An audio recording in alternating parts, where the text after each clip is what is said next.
Hello, this is Kyle, also known as AlienTude, today reviewing this Windlass Sword of Roven. Now, this sword has a bit of a story to it. First off, I did not buy it. It was actually sent to me by sword friend Andy, also known as link to his YouTube channel in the description. He sent it to me after not really liking the sword. He got it in a Kult of Athena mystery crate. And side note, if anybody from Kult of Athena is watching this, bring back mystery crates. They're great. Everybody loves them. I hope to see them again. So anyway, this is a discontinued Windlass model. They don't make it anymore. A few years ago, Kult of Athena commissioned a special batch of them, and I believe this is from that batch. When it was new, Kult of Athena sold it for just under $320. Now, I've had some customization done to this sword. I'll go through the different parts of that as I come to them in the review, but it was all done by Matthew Cross. So let me quickly run through the different things I had Matthew do to this sword and what his price would be if you wanted him to do something similar.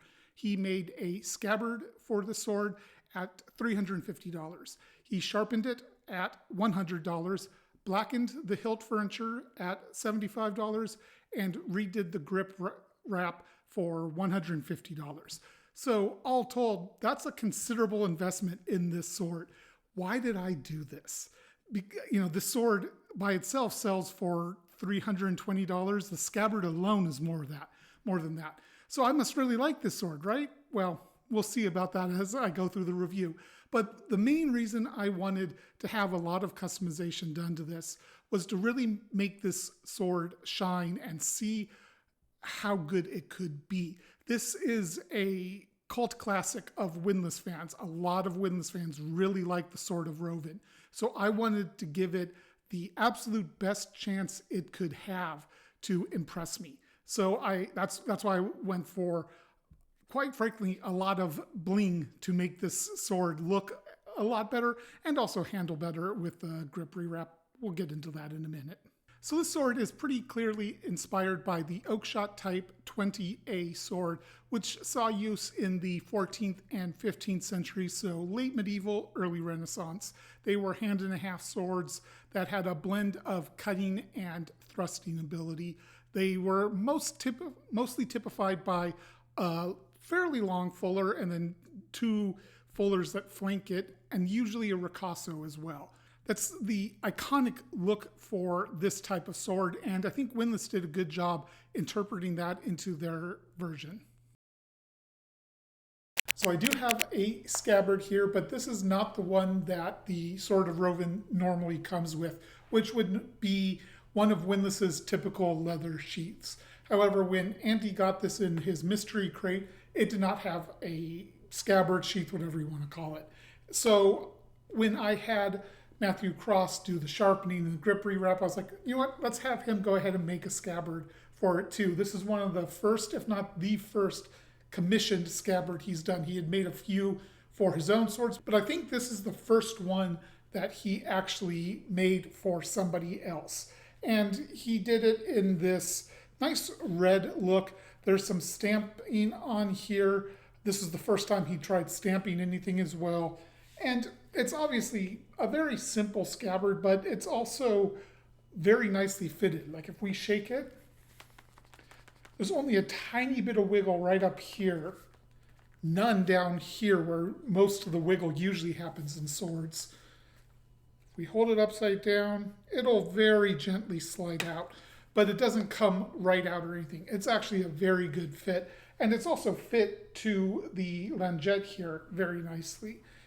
It's lined on the inside with some wool felt, so it's got a very smooth draw.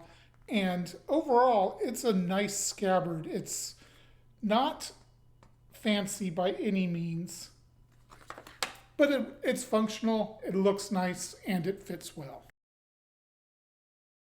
Looking at the hilt, let's start with the pommel. This is kind of a scent stopper inspired pommel. I said scent stopper here, I meant fishtail.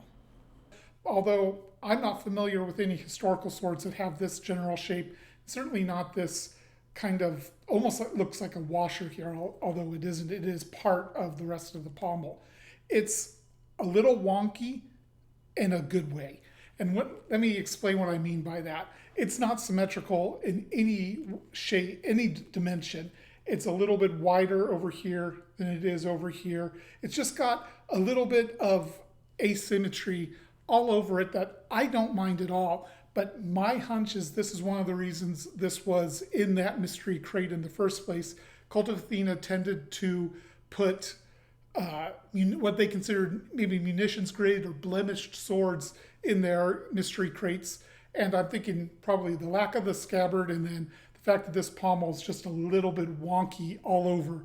That's probably what got it put in there. I love the blackening job Matthew did on this. It's very even. It's very striking. It makes this pommel look 100 times better than it did before it was blackened. It's got a peen block on here, and it's all right. It's not fitted against the pommel particularly well. There's definitely a gap there. I can't get my fingernail in there. Actually, I can right here, but a piece of paper could get in there very easily. The peen itself is there, and it's okay. It's a little bit, there's a few gaps here. I would prefer to see it cover over the peen block a little bit better, but it is very secure and not an issue at all. And then the other thing to talk about is you pretty much, to use this sword two-handed, you pretty much have to grip the pommel with the offhand. If I hold my hand right there, there's not enough room for an offhand just on the grip. So you do have to use this part of the pommel in gripping it, and there's no hot spots there at all. It's very comfortable to do so. So the grip on here has been rewrapped. The original wrap on here had these, I really hated it. It had this kind of like a thick corded texture. I'm not sure what, but I hated the feel of it. I hated the look of it. And I wanted to give this a better grip, especially because the leather Windlass uses on a lot of their inexpensive swords just doesn't feel good in my opinion. It doesn't look good, doesn't feel good. So I wanted to give this a really nice grip, and Matthew Cross does outstanding grip wraps. This one is no exception. It's an Albion level grip wrap on a Windlass, so that's saying a lot. That's a huge improvement. I've said this before, I'll say it again. The grip is your primary interface when using the sword, so you want it to be as good as possible. This is a place where skimping on materials, on labor is a bad idea. This is one of the places I think sword companies and makers should focus attention on. Get a really good grip so that the sword is pleasant to handle. With this grip wrap on here, it is very good. It locks into my hand very nicely, and I can see if I can twist it. It's not going anywhere. The shape of the core here is really good. The grip that was on, the leather wrap that was on here was terrible. This is a really good one. Matthew did an outstanding job. And I happen to really like the green color. He dyed it. And then this riser was my idea to place it there, basically right in between the hands. I really like that placement. It looks asymmetrical, but it actually works really well. The crossguard on here is very nice, especially with that blackening on here. It really has elevated the entire look of this hilt. The normal finish on here in the steel, it looked generic. With this blackening on here, it looks amazing. Matthew did such a good job with the blackening. Now it's a little bit uneven here and there. It's not a perfect black, but I don't expect it to be. This crossguard is very nicely designed because there's absolutely no hot spots here. The corners are all nice and crisp, but they have been chamfered over or whatever they do to it to make it very comfortable to use. I can easily wrap my finger around the guard, and the guard's not going to bite into the hand at all. And in fact, that's going to be the case with the sword also because of the ricasso.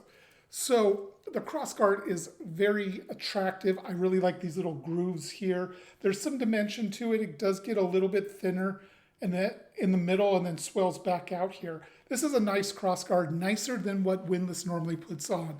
Oftentimes Windlass crossguards are a little bit chunky and lack nuance. This one is actually really well done. The gap where the blade meets the guard is decent. It's got some extra space on both sides, but not a huge amount. It looks fine. It's well done. And now it's time to talk about the business end, the blade. As always, here's my measurements. So as you can see, this sword does not have a lot of distal taper, and it starts relatively thin at 4.5 millimeters thick. Now, that thickness would be perfectly normal on a single-handed early medieval sword, like a Type 10 or a Type 10A, something like that. But on a late medieval, early Renaissance Type 20A, that's a little on the thin side. Normally, even with the ricasso adding more meat to the hilt or to the base of the blade, you'll typically see that much more into the 6 to 7 millimeter thick, could possibly even be thicker than that. So it's a little bit thin at the base of the blade, and it doesn't feature a lot of distal taper either. Going down, barely tapering for large portions, and then having a few places where it starts dropping 0.5 millimeters. So I believe the entire taper is about 1.5 millimeters down to right around 3 millimeters right near the tip. So the fullers on the blade are some of the most eye-catching features of it. The center one is pretty straight and doesn't really waver around very much, although the two smaller ones are not quite as straight and are executed a bit more sloppily. Not egregiously so, but you can definitely, just by looking at them by eye, see some wavering around here and there. But this is a budget sword, so that's not really going to be that big of a deal. What is kind of a big deal, in my opinion, is the edge beveling on here, because this sword came blunt. And when I say blunt, I don't mean unsharpened, I mean blunt. Windlass on this model had left a very thick edge on the sword. I didn't measure it, but I would guess it was somewhere between 1 to 2 millimeters. That means there's a lot of steel to remove during the sharpening process if you don't want just a super steep secondary bevel that is not going to be particularly conducive to cutting. You want to blend in that bevel so that it's more apple-seeded and smoother. Matthew did a good job of this. There is a definite feel where the edge transitions, but it is apple-seeded, and it's as good of a job as I could expect, honestly. To be able to get it fully blended in and fully even would not only require taking off even more metal than he did, but it would also require basically fully polishing the blade, because that amount of metal you're taking off the edge, you're going to have to polish that edge, and then your polish is going to be different than the rest of the sword. So that would be a lot of work to do. A couple other notes on the appearance of the blade. The finish is your typical Windlass, shiny, not quite mirror, but approaching mirror. That's generally pretty even. Looking down the surfaces of the blades, you can definitely see a lot of rippling, but none of it is deep rippling. It's all pretty shallow and therefore not really anything to be concerned about unless that really bothers you when you look down the length of your sword. If you're just picking it up and using it, you can't really see it. I like how the ricasso is done. It's nice and straight and even here, and then has a nice transition into the primary geometry of the blade. This is a very iconic look for Type 20As, and I think Windlass did a really good job executing that. It does have the Windlass Made in India stamp or laser etching. I think it's laser etching on here. I've heard that can be pretty easy to remove. I'm not the one to really know that, although I think on this one it would be harder because it's in the fuller, so it's not a flat, even surface. And then a few other things that might have contributed to this sword being what I would consider a munitions grade. There's a few specks of not discoloration, but inactive rust here and there on the blade. They're not big, they're not bothersome, but they are there. But they are also inactive, so it's not something to really worry about. So how does this sword cut? Well, with the edge that Matthew Cross put on it, quite well. Matthew puts a very keen edge on his swords and the swords that he sharpens, and it shows when you're cutting, especially light targets like water bottles. with a very keen edge, you can get those really satisfying cuts where even if you don't get a silent cut, it just goes right through the bottle with very little tearing or water spraying and the top flying off, that kind of thing. And this sword does that. And that's a huge part of that is the edge. Now, the sword does have a good overall geometry for cutting because it stays pretty broad out here. However, due to the handling, it's not the best cutter, but I'll get into the handling in just a minute or two. So overall, this is a very effective sword at cutting, but it does require a good edge put on it. And Windlass does not put on that edge. If you bought one of these from, say, Kult of Athena, I tend to doubt it would do that well because they tend to put a secondary bevel on that is not particularly blended into the sword's overall geometry, and that's going to be less effective at cutting. If you can get a really good blended bevel in here, this sword does cut very well and very effectively. Moving on to how this sword handles. Let's first look at the point of balance. That is right past the ricasso. If I remember right, it's like 6.5 inches. The center of percussion, where it doesn't flex much, is right before the fuller ends, which seems like a pretty decent place. It's a pretty rigid sword. It has some flex in the last third of the blade, but not a whole lot.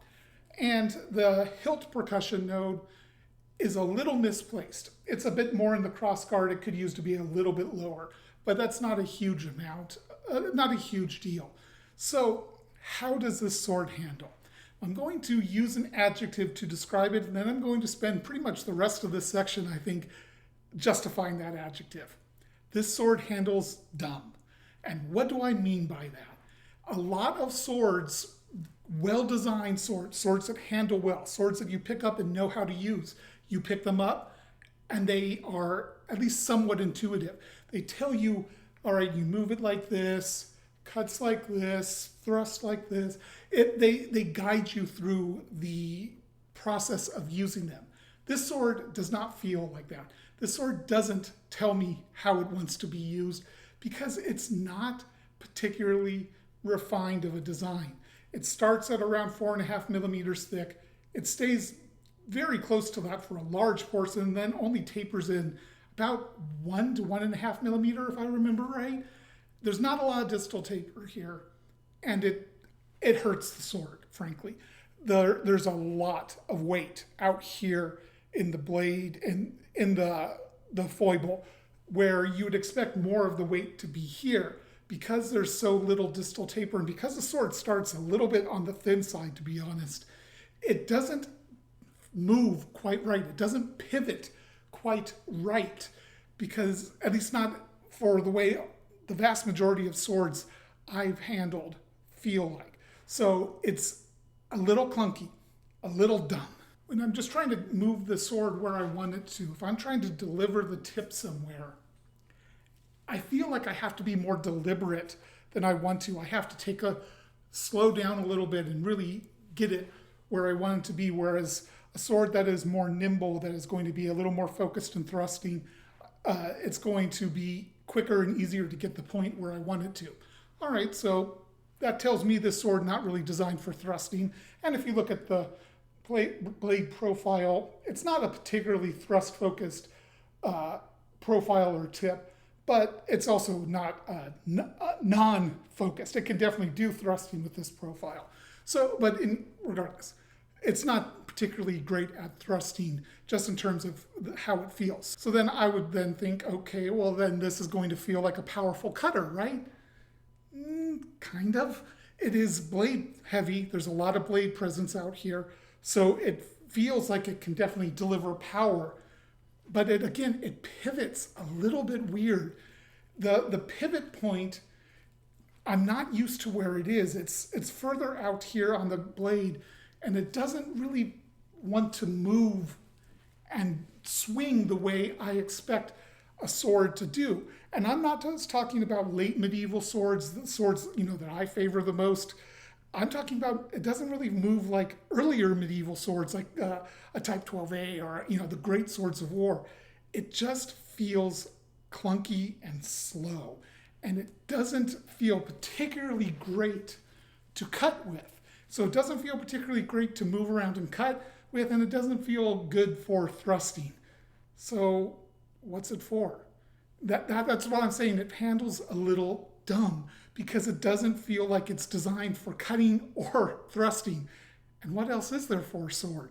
Sure, you can deliver bludgeoning strikes, I suppose, but I'd rather get a club for that or a mace or something like that. If I'm going to get a sword, I want it to be able to cut or thrust. So that was a pretty negative interpretation of its handling. But that's not to say it can't do those things. You saw in the cutting, it can deliver pretty decent cuts. Part of that is because Matthew put a very good edge on the sword, but it is capable of delivering good cuts. It just doesn't do me any favors in the handling and moving it around. It doesn't feel like it's going to aid me. I feel like I'm fighting this sword the entire time I'm using it. And because it is just that clunkiness here, I really have to white knuckle the sword to grip it and move it around, keep a secure grip. Even though the grip is, I did this before. I have a very secure grip on here, but with the way I do cutting, the initial movement of the cut is powered a lot by these two fingers and then also the offhand fingers like that. So I start with a relatively loose grip on those, tighten the grip, and that drives the sword forward some. I don't feel like I can really do that very well with this sword because I feel like I need to really hold onto it to move it with authority and to feel like I have good control over it.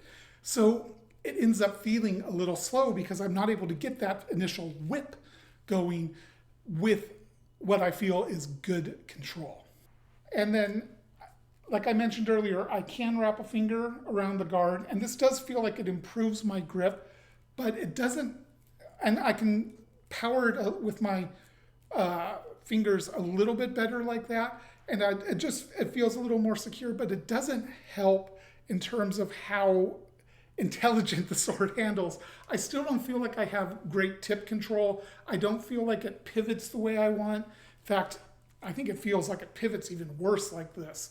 So it's an option, but it doesn't work for me. So all that being said, all that talk about how I don't like the handling of this sword, that's not to say it is terrible, because it's not so bad that it's irrecoverable. It can cut. You can deliver cuts. You can start a cut and move to another cut. It's not quite comfortable for the way I like to handle a sword. Maybe other people will like to do that. But for me, it doesn't really do that. And I just don't like the way it feels in the hand.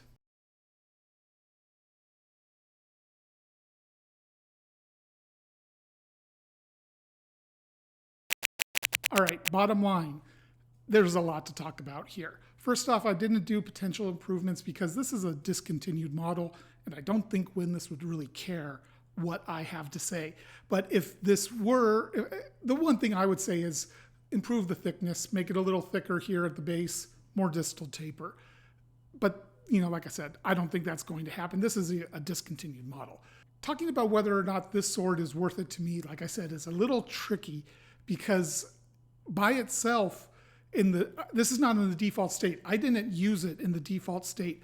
I immediately hated the leather grip that they had on here, and I didn't want to use it like that. That's one of the primary reasons I did have Matthew both sharpen it and do the grip rewrap, and then all the customizations I did to it. So in addition to that, it had a very, very thick edge, and I didn't like the way the grip felt. I didn't particularly like the way it handled. So at $320, that's a rough call because that's in the budget range. That's a perfectly fine price for a sword with compromises, and this sword definitely has compromises. But I don't think I would want to pay that price for this sword because it requires so much work to get sharp. It doesn't handle particularly well. The grip felt terrible. I just did not like even moving around the sword a little bit before having it customized. And to me, budget swords, the most important, honestly, pretty much all swords, the most important thing is the handling. If they don't handle in a way that I like, I'm not going to like the sword. That's just the way it is. So if you like that style of handling, then yeah, this would be a decent choice, especially because there's not a whole lot of this style of sword in the 20A typology on the market in the budget range. So if this was available, if you wanted a Type 20A and you didn't mind the, as I called it, dumb handling, then yeah, this would probably be a good buy for you. For me, not so much. But let's talk about the customizations done, and I'll go through them individually. First off, the sharpening at $100, absolutely worth it, no question. Matthew puts a outstanding edge on his swords and any swords he sharpens, and I never regret having him handle sharpening if I have him do it. Next up, the grip wrap for $150. Once again, absolutely worth it. I think Matthew does Albion level grip wraps, and they can incredibly elevate a sword, and this definitely helps elevate the sword a lot. The blackening at $75, yes, absolutely worth it.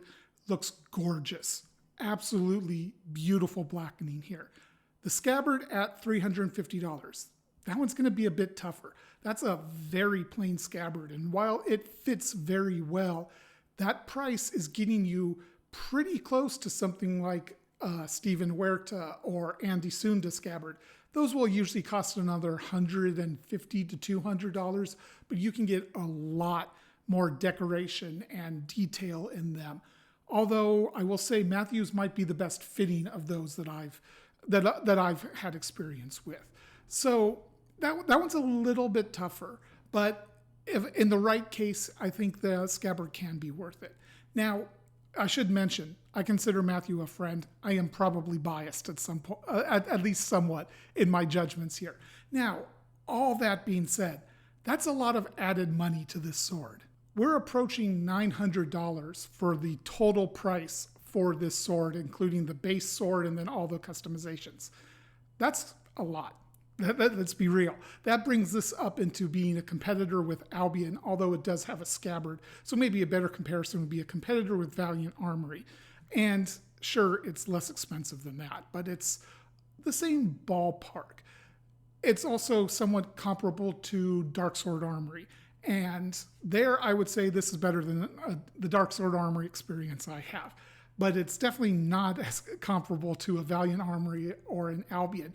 And that's nothing against Matthew's customizations here. That is almost exclusively a criticism of the blade and the sword itself.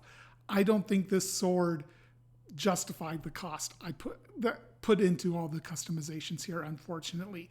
I think if I had had a better blade, like a Hanwei Tinker longsword or that Kingston Arms Type 13A that I reviewed a while ago. These swords that have a good solid base to start from, a really good blade, and then potentially not particularly great hilt. That's where I think Matthew's customizations really shine, taking that good core and elevating it well above what it could possibly be just straight out of the box. That's where his work is incredibly valuable. When you're taking a sword that is around $300, probably a bit less since this didn't include the scabbard, and then spending double that to customize it, you're really running out of value to extract here, at least in my opinion. So I don't think this was fully worth the amount of time and effort that went into the sword. But again, this is my opinion only. I know there are huge fans of the Sword of Roven out there. I'm just not one of them. And with that, let's draw this review to a close. Thank you to Andy for gifting me this sword. Thank you to Matthew for customizing it. Links to both of their YouTube channels are in the description. Also, thanks to you for watching it and getting through this whole review. If you haven't, make sure you hit the like button, leave a comment, subscribe, all that kind of stuff that really does help the channel continue to grow. Until next time, Alien 2 out.